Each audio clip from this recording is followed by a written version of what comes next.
Bonjour tout le monde et bienvenue à ce deuxième épisode du Seb Show dédié à la 38e saison de Survivor Edge of Extinction. J'espère que vous allez bien. Avant de commencer, comme toujours, si vous voulez vous abonner à la chaîne, activer les notifications, m'ajouter sur Facebook, sur Twitch ou laisser vos commentaires, tout se trouve en dessous de vidéo. N'oubliez pas non plus de laisser vos commentaires sur les vidéos les plus récentes pour que je fasse un bon suivi et vous lire plus facilement ou revenir dans le fond avec ce que vous me dites dans mes vidéos futures. Donc, il n'y a pas grand chose à dire.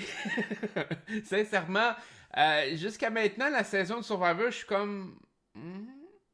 J'ai pas. J'appréhendais cette saison-là parce que je sais pas, le concept m'intéressait pas tant. On est au deuxième épisode, on sait pas encore tout à fait vraiment qu'est-ce que le concept est. Fait qu'on va peut-être avoir une idée un peu plus précise lors du troisième épisode, mais jusqu'à maintenant, c'est assez limité comme concept. Donc, on sait qu'ils se retrouvent sur une île déserte, puis c'est ça. Quand est-ce qu'ils reviennent, comment que ça fonctionne, aucune idée. On nous laisse même avec le hype de fin de est-ce que Kate va y aller, est-ce que Kate ira pas. On le sait que Kate ne restera pas jusqu'à la fin, fait que peu importe, on s'en contrefout un peu.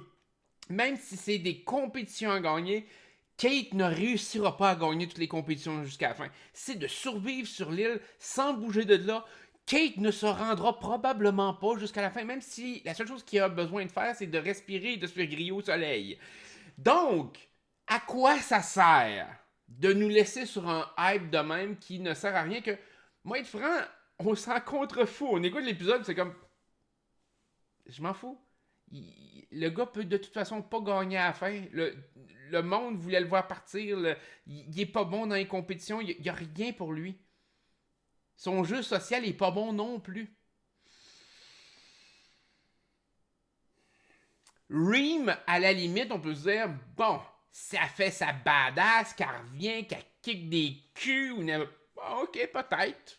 Mais Kate, il a rien à offrir, c'est plate, mais c'est un joueur complètement ennuyant, insignifiant pour le jeu de Survivor, fait que ça donne pas grand chose. Fait que bref, la twist de Age of Extinction est comme. On sait pas c'est quoi, puis jusqu'à maintenant, on s'en fout pas mal, je dirais. Fait que c'est un peu comme le Ghost Island. Si vous avez vu mes vidéos du Ghost Island, lorsque j'expliquais un peu telle chose, il me semble que c'était une twist qui était mal exploitée. Cette fois-ci, on sait même pas si elle est mal exploitée parce que on sait rien. Puis je trouve que c'est un peu risible parce que qui garde le secret pour les joueurs. Ok, oui, c'est légitime. Les joueurs, les laisser dans ce doute-là, qui fait s'adapter et autres, parfait, il n'y a pas de problème. J'ai rien contre ça. Mais en tant que téléspectateur, présentement, ça l'éveille pas la curiosité vraiment. C'est une twist qu'on est comme. Ok, les joueurs vont revenir plus tard. T'sais, je vois pas de hype, ni sur des forums de discussion, ni sur des sites internet, pas du monde qui va dire hey man, j'ai tellement hâte de savoir c'est quoi la twist. C'est comme, le monde sont comme ça va être encore une twist de merde. Fait que je trouve que c'est mal exploité. Ghost Island avait été mal exploité aussi en mon sens. Beaucoup plus de potentiel avec Ghost Island. Avec la twist cette saison-ci, c'est comme on sait pas où que ça s'en va, puis c'est plate. Sincèrement, c'est plate à voir. On voyait Reem au tout début.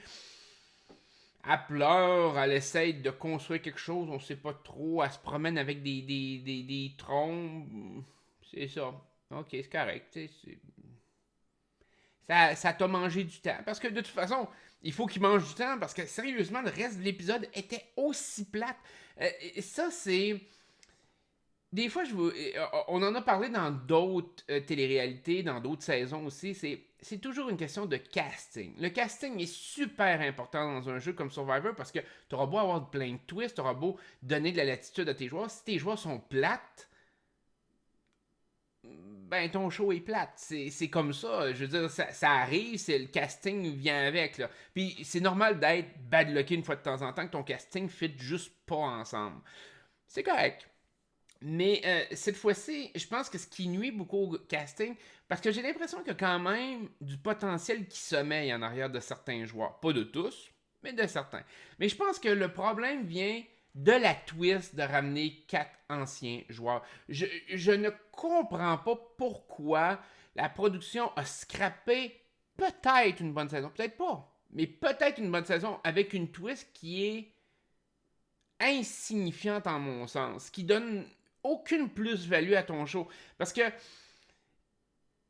j'ai l'impression que dans la twist des capitaines, que ce soit Kelly, que ce soit Joe, ils sont là, mais l'action tourne autour d'eux. Mais quand on écoute une télé-réalité comme ça, ce qu'on veut, c'est que l'action tourne autour de tous les participants, que ce soit les participants qui s'adaptent. Puis là, on dirait que c'est soit on est pour eux ou contre eux. Mais on n'est pas genre pour quelqu'un d'autre et contre quelqu'un d'autre. C'est comme une dynamique un peu weird. Puis c'est une dynamique que je considère un peu plate. Puis on l'a vu beaucoup avec Kelly. Toute l'action est dirigée vers on va tuer Kelly ou on va de Kate. C'est soit t'es du bord à Kelly, soit t'es du bord à Kate. Pour plein de raisons différentes. Et ça enlève de l'improvisation à mon sens. Parce que justement, la stratégie des joueurs, les joueurs s'adaptent beaucoup en disant ouais, ben gardez Kelly, ça peut être intéressant parce que c'est sûr qu'elle va se faire voter out avant nous autres. Mais c'est plate d'avoir ça. Tu sais, je préfère quand c'est tous des joueurs qui ne se connaissent pas, qui savent pas. Genre, les joueurs s'adaptent parce qu'ils se disent ah, Kelly, elle a déjà fait ça, Kelly est comme ça, Kelly est comme ça, Joe est comme ça, Joe est comme ça. Et donc, ces joueurs-là adaptent leur jeu par rapport à ce qu'ils ont vu dans les saisons respectives de chacun des joueurs. C'est bien plus le fun d'avoir des joueurs qui savent pas pantoute c'est qui est autour d'eux.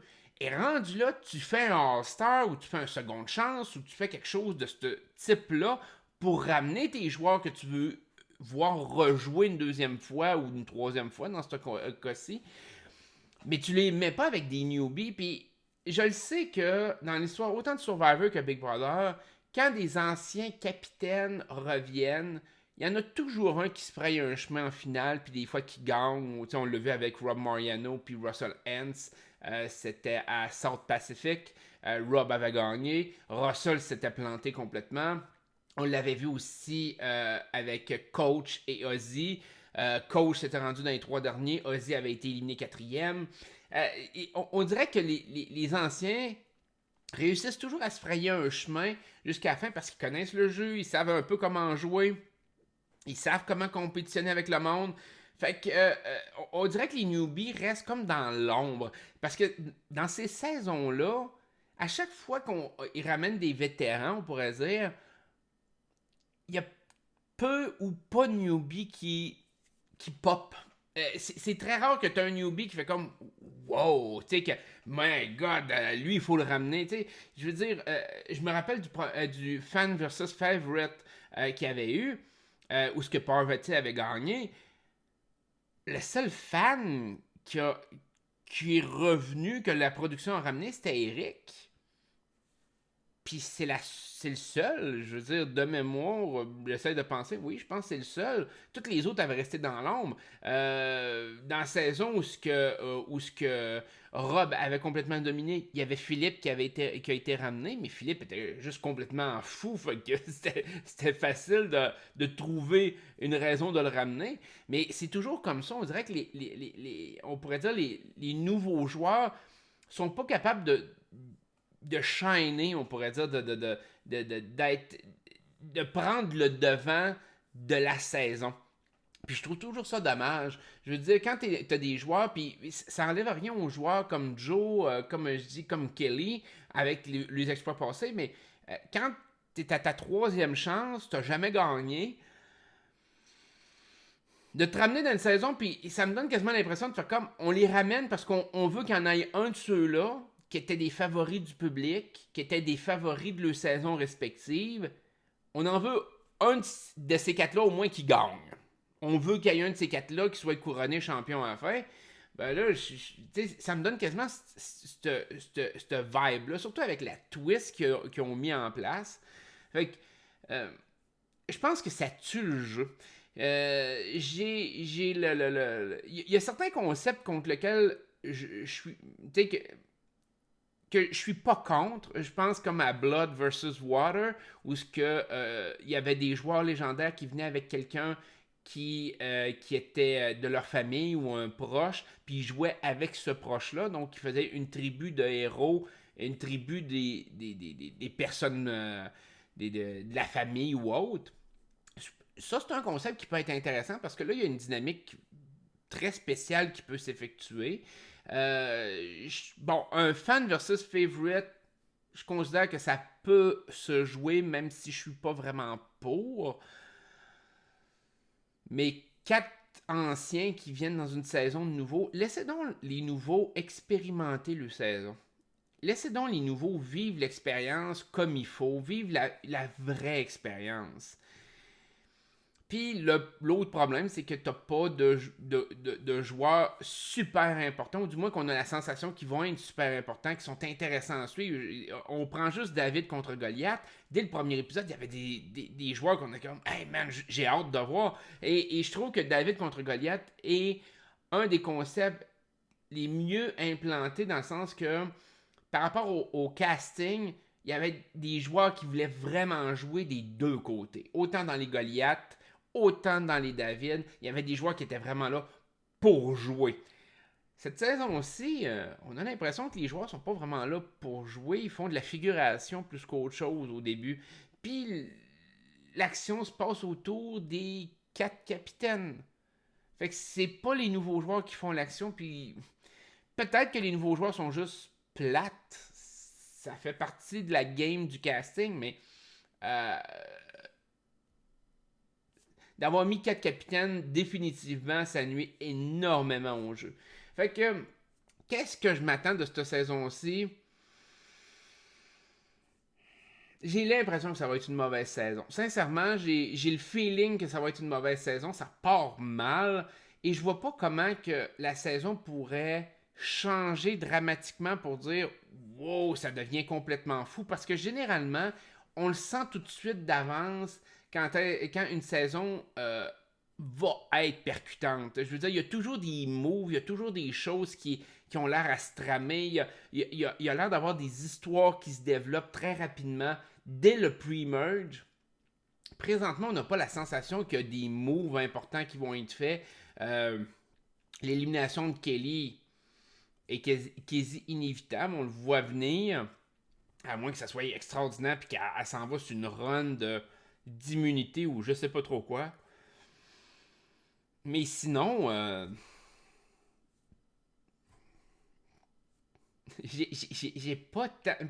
Je sais pas, j'étais un fan de Survivor, puis cette saison-ci, à date, j'accroche pas du tout. J'écoute ça comme si j'écoutais une émission bien banale. J'embarque pas. J'ai aucun joueur que je fais comme oh wow, ce joueur-là, à date, là, il me fait triper. L'année passée, on avait Christian dès le début. J'avais hâte de voir ce qui pouvait se passer avec Christian. Nick était intéressant aussi dans une certaine mesure. Il y avait Davy déjà qu'on voyait un peu des petites choses de Davy.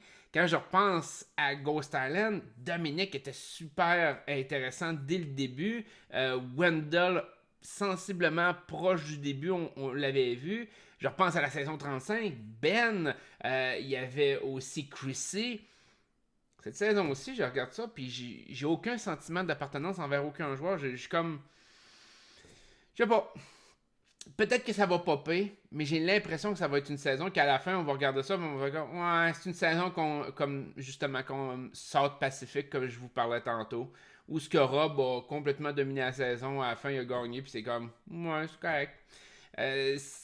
J'ai l'impression que ça va ressembler à ça comme saison. Mais on va voir.